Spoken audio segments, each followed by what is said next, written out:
करेचे पाणी खंड पहिला. आत्मवृत्त आचार्य अत्रे. प्रकरण 31. मुंबईमधले माझे पहिले बिराड.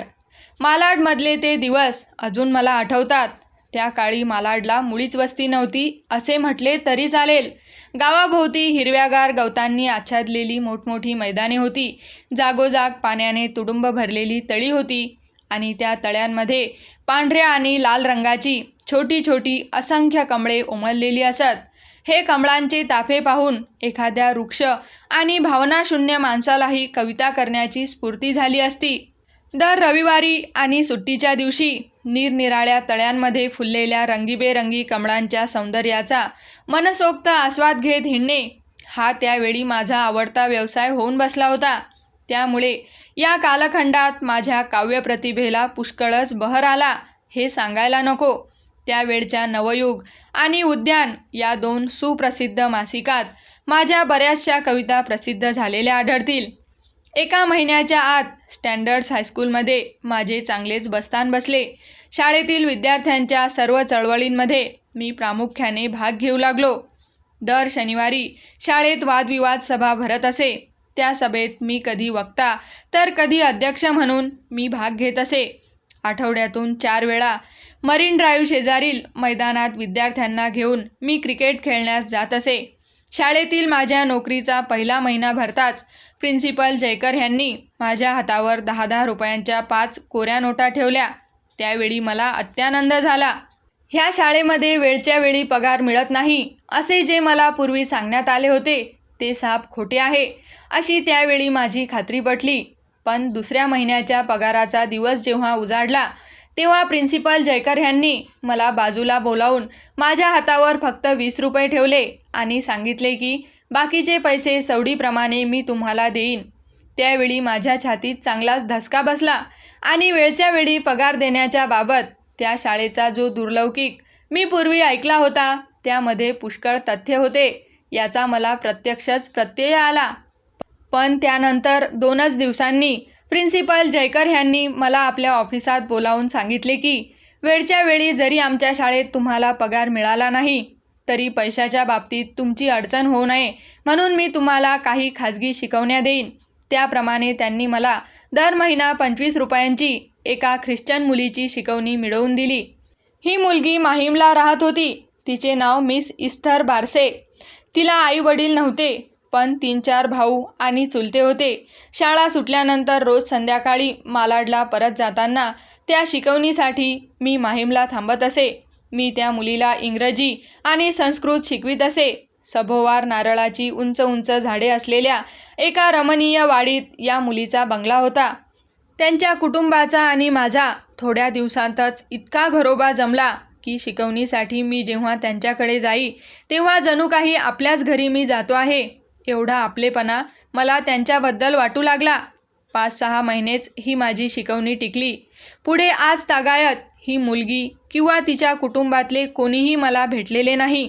हे आश्चर्य नव्हे काय? त्यानंतर पुढे स्टँडर्ड्स हायस्कूल मला एकाएकी सोडावे लागले. तो प्रसंग असा.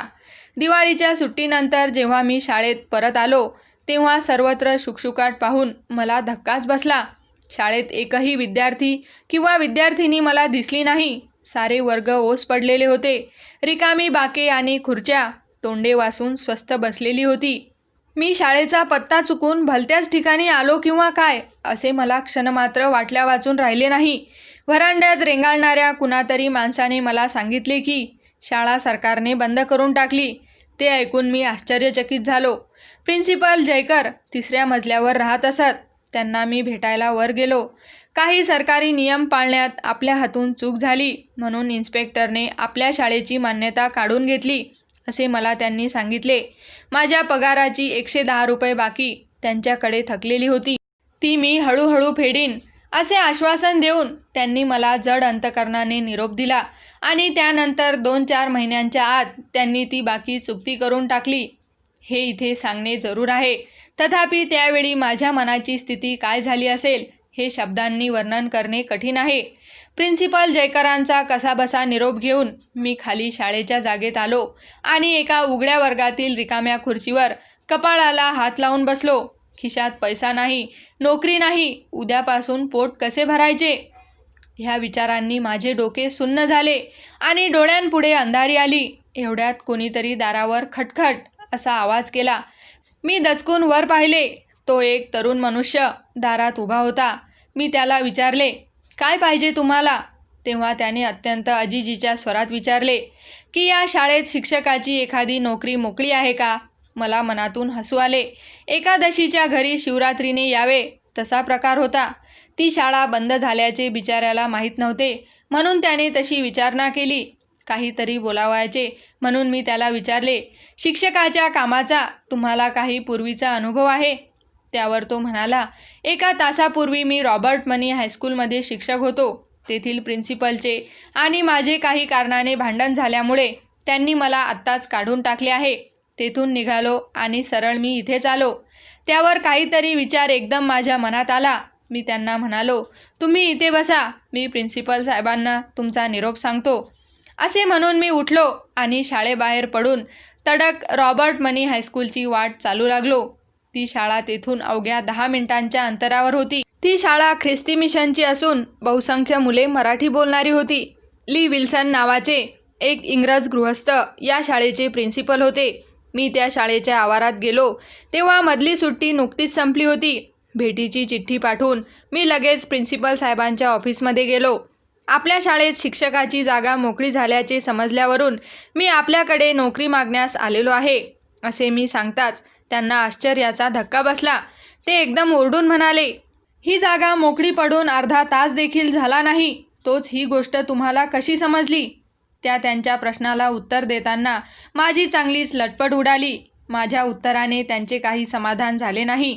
तथापि काही वेळाने ते शांत झाले आणि माझ्या शैक्षणिक पात्रतेची आणि अनुभवाची त्यांनी चौकशी केली. केव्हापासून तुम्ही कामावर रुजू होऊ शकाल? अखेर त्यांनी प्रश्न केला. मी उत्तरलो, आत्ता, ह्या क्षणापासून. तेव्हा दरमहा 55 रुपयांवर त्यांनी माझी ताबडतोब नेमणूक करून टाकली आणि इंग्रजी दुसऱ्या इयत्तेचा वर्गशिक्षक म्हणून मी लगेच कामावर रुजू झालो. स्टँडर्ड्स हायस्कूलची नोकरी सुटल्यानंतर एकही दिवसाचा खंड न पडता मला ताबडतोब दुसरी नोकरी मिळाली आणि पगारात 5 रुपयांची वाढ झाली. ह्या विचाराने मला कल्पनातीत आनंद झाला. त्या शाळेत अवघे 2च महिने मी नोकरी केली. इंग्रजी दुसऱ्या इयत्तेला मी भूगोल, सृष्टीविज्ञान आणि खर्डे शिकवित होतो. त्यामुळे शिकवण्यात कधी मला आनंद वाटला नाही. शाळेतील मुले चांगलीच दंगेखोर आणि वात्रट होती. एक दिवस सृष्टीविज्ञानाच्या क्रमिक पुस्तकातील मी एक धडा शिकवित होतो. फुलपाखरू आणि पतंग यांची तुलना करताना त्या धड्यात पुढील प्रमाणे एक वाक्य होते, फुलपाखरू दिवसा उडते आणि पतंग रात्री उडतो. हे वाक्य वाचल्यानंतर वर्गातल्या विद्यार्थ्यांनी जो हल्लकल्लोळ केला तो आवरता आवरता माझ्या नाकी नऊ आले. प्रिन्सिपल ली विल्सन हे स्वभावाने अत्यंत कडक असून इंग्रजी भाषेच्या शुद्धतेबद्दल त्यांचा विशेष कटाक्ष असे. एक दिवस मी त्यांच्याकडे रजा मागायला गेलो आणि त्यांना म्हणालो, sir, I will not be able to come tomorrow. माझ्याकडे चमत्कारिक दृष्टीने पाहून ली विल्सन म्हणाले, are you determined not to come tomorrow? Have you made up your mind not to come? तेव्हा माझी चूक माझ्या लक्षात आली आणि मी म्हणालो, I am sorry, I shall not able to come tomorrow. December 1919च्या अखेर मुंबईतल्या सुप्रसिद्ध न्यू हायस्कूलमध्ये वरच्या वर्गाला संस्कृत शिकवायला शिक्षक पाहिजे असल्याची एक जाहिरात मी टाइम्स ऑफ इंडियामध्ये वाचली. तेव्हा त्या जागेसाठी मी अर्ज टाकला. त्याचे उत्तर ताबडतोब मला आले. त्या शाळेचे प्रिन्सिपल भरडा यांनी मला समक्ष भेटायला बोलावले. न्यू हायस्कूल ही शाळा 25-30 वर्षांपूर्वी श्री भरडा आणि श्री मर्झबान या 2 धाडसी पारसी पदवीधरांनी काढली होती. मुंबई शहरामधली ती सर्वात मोठी आणि आदर्श शाळा म्हणून समजली जात असे. त्यावेळी त्या शाळेतील एकंदर मुलांची संख्या 2,500च्या घरात होती. मुंबईतील मोठमोठे व्यापारी, कारखानदार, डॉक्टर आणि बॅरिस्टर यांची मुले ह्याच शाळेत शिकत असत. मराठी विद्यार्थी अगदीच मुठभर असत. त्यामुळे इंग्रजी खालोखाल गुजराती भाषा ही त्या शाळेमध्ये माध्यम म्हणून समजली जात असे. त्या शाळेचे वातावरण इंग्लंडमधील एखाद्या पब्लिक हायस्कूलसारखे होते. ग्रंथालय, वाचनालय, प्रयोगशाळा, व्यायामशाळा, वस्तुसंग्रहालय इत्यादी कोणत्याही आधुनिक शैक्षणिक साधनांची त्या शाळेत कमतरता नव्हती. त्याखेरीज शेक्सपियरच्या नाटकांतील निवडक प्रवेश उत्तम तऱ्हेने करण्यात आणि क्रिकेटच्या खेळात त्या शाळेने फारच मोठे प्रावीण्य मिळवलेले होते. भरडा आणि मर्झबान हे दोघेही त्या शाळेचे संयुक्त प्रिन्सिपल होते. दोघेही आपापल्या विषयात नाणावलेले शिक्षक असून त्यांच्या हाताखाली अत्यंत अनुभवी, वाकबगार आणि नामांकित शिक्षकांचा संच होता. उदाहरणार्थ श्री बगली आणि करकेरिया हे अनुक्रमे इंग्रजी आणि गणित विषयाचे सर्वोत्तम शिक्षक म्हणून मुंबईमध्ये त्यावेळी प्रख्यात होते. मुंबई सरकारचे पुढे आरोग्यमंत्री झालेले जे डॉक्टर M.D.D. गिल्डर, त्यांचे वडील श्री D.D. गिल्डर हे त्यावेळी त्या शाळेत शिक्षक होते. त्या शाळेचे ते आधुनिक आणि सुसंस्कृत वातावरण पाहून प्रथमदर्शनीच मी हबकून गेलो. असल्या शाळेत आपल्याला कशी काय नोकरी मिळणार हा विचार साहजिकच माझ्या मनात आला. मी भीत प्रिन्सिपल भरडा यांच्या ऑफिसात शिरलो. श्री भरडा हे अंगाने ठेंगणे असून त्यांना फ्रेंच पद्धतीची लहानशी पांढरी दाढी होती. त्यांच्या चेहऱ्यावरून ते मला अत्यंत प्रेमळ आणि दयाळू असावेत असे वाटले. मी फर्ग्युसन कॉलेजचा पदवीधर आहे असे समजताच त्यांना फार आनंद झाला. ते हसून म्हणाले, "oh I see, you come from परांजपेच कॉलेज. मुंबईच्या स्थानिक शाळेत 6-7 महिने शिकवण्याचा मला अनुभव आहे." असे समजताच त्यांनी दरमहा 150 रुपयांवर संस्कृतचा शिक्षक म्हणून माझी नेमणूक केली. पूर्वी मिळत असलेल्या पगाराच्या तिप्पट पगारावर आपली या शाळेत नेमणूक होणार या विचाराने माझ्या आनंदाला पारावार राहिला नाही. 1 जानेवारी 1920 पासून मी न्यू हायस्कूलमध्ये कामावर रुजू झालो. या शाळेमध्ये सर्वच शिक्षक पाश्चात्य पद्धतीचा पोशाख करून येत असल्याने मला माझ्या वेशभूषेत एकदम फरक करावा लागला. आयुष्यात विजार घालण्याचा आणि गळ्याला नेकटाय बांधण्याचा तो पहिलाच प्रसंग होता. तेव्हापासून धोत्राचा मी जवळजवळ निरोपच घेतला असे म्हणावयाला हरकत नाही. इंग्रजी 5व्या, 6व्या आणि मॅट्रिकच्या एलिमेंटरी वर्गाला संस्कृत शिकवण्याचे काम माझ्याकडे सोपविण्यात आले. ह्या विषयाचे ज्येष्ठ शिक्षक श्री वेलणकर नावाचे एक वृद्ध गृहस्थ होते. ते ह्या शाळेत अगदी प्रारंभापासून संस्कृतचे शिक्षक होते. विल्सन कॉलेजमधील संस्कृतचे सुप्रसिद्ध प्राध्यापक हरिभाऊ वेलणकर यांचे ते चुलते. त्यांनी मला आपलेपणाने मार्गदर्शन दिल्यामुळे त्या शाळेमधील नव्या वातावरणामध्ये मी लवकरच रुळून गेलो. तरी प्रारंभी विद्यार्थ्यांनी मला थोडासा त्रास दिला. कोणताही नवा शिक्षक आला की ओठ मिटून सिंहासारखा आवाज काढावयाचा आणि त्याला घाबरून सोडावयाचे हा त्या शाळेतील गुजराती विद्यार्थ्यांचा नेहमीचा शिरस्ता असे. मी 5वीच्या वर्गात पहिल्या दिवशी पाऊल टाकताच सर्व बाजूंनी या सिंहाच्या गर्जना एकदम उठल्या. त्याबरोबर मी खड्या आवाजाने त्यांना बजावून सांगितले की या वर्गात पुष्कळ सिंह आहेत हे मला माहीत आहे, पण हे सिंह जर फार दंगा करू लागले तर सर्कशीमधल्या रिंग मास्तराप्रमाणे एका सिंहाला मी शेपट्या धरून पिंजऱ्यामध्ये कोंबल्या वाचून राहणार नाही. त्याबरोबर सारे सिंह एकदम गायीप्रमाणे गरीब होऊन आपापल्या कामाला लागले. न्यू हायस्कूलमध्ये आल्यापासून माझी सांपत्तिक स्थिती एकदमच सुधारली. त्याखेरीज वेलणकर मास्तरांनी मला पाचशे रुपयांच्या 2 संस्कृतच्या शिकवण्या मिळवून दिल्या. त्यामुळे माझे मासिक उत्पन्न 50-55 रुपयांवरून एकदम 300 रुपयांपर्यंत चढले. वयाच्या 22व्या वर्षी मुंबईमध्ये महिना 300 रुपये मिळवणारा मराठी पदवीधर त्यावेळी निदान माझ्या माहितीमध्ये तरी दुसरा कोणी नव्हता. त्यानंतर मालाडची जागा आम्ही सोडून दिली आणि गिरगावात माधवाश्रमाशेजारी केशवाश्रम नावाची एक इमारत होती. तेथे दरमहा 41 रुपये भाडे असलेल्या 3 खोल्यांच्या ब्लॉकमध्ये आम्ही राहावयाला आलो. प्रारंभीचे काही दिवस मी बाळा भागवतच्या खानावळीत जेवायला जात असे. या खानावळीमधल्या अन्नाचा आणि भाज्यांचा तो ठराविक उग्र वास अद्यापही माझ्या डोक्यातून गेलेला नाही.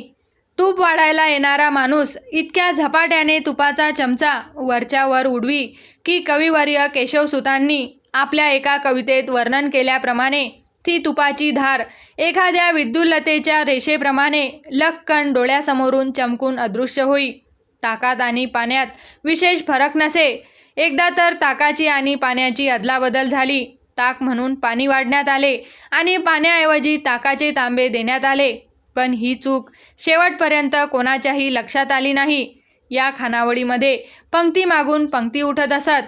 त्यामुळे प्रत्येक पंक्तीमधल्या जेवणाऱ्यांना आपापले जेवण शक्य तितक्या झपाट्याने उरकावे लागे. म्हणून केव्हा आपण आपले जेवण संपवतो आहोत आणि खानावळीतून बाहेर पडतो आहोत असे जेवणाऱ्याला होऊन जाई. या खानावळीचा शेवटी मला इतका उबग आला की अखेर मी माझ्या आईला पुण्याहून घेऊन मुंबईला आलो आणि माझे पहिले बिऱ्हाड केशवाश्रमात थाटले. मुंबईसारख्या शहरात चांगल्या वस्तीमध्ये आणि प्रशस्त जागेमध्ये स्वतःचे बिऱ्हाड थाटण्यामध्ये काय आनंद असतो याचा पहिला अनुभव त्यावेळी मला आला. माझी आई तोपर्यंत मुंबईला कधी आली नव्हती. एकत्र कुटुंबाच्या रामरगाड्यात धुणी भांडी करण्यात आणि भाकऱ्या बडविण्यात तिचा सारा जन्म गेलेला होता. म्हणून आपला मुलगा मिळवता होऊन त्याने मुंबईमध्ये आपल्यासाठी स्वतंत्र बिऱ्हाड थाटले नि संयुक्त कुटुंबाच्या जंजाळातून त्याने आपली सुटका केली. या विचाराने माझ्या आईला त्यावेळी किती धन्यता वाटली असेल ह्याची कल्पनाच केलेली बरी. समाप्त. नवनवीन पुस्तके ऐकण्यासाठी आमच्या चॅनलला सबस्क्राईब, लाईक व शेअर करा आणि तुमच्या काही प्रतिक्रिया असल्यास आम्हाला नक्की कळवा. धन्यवाद. जय हिंद.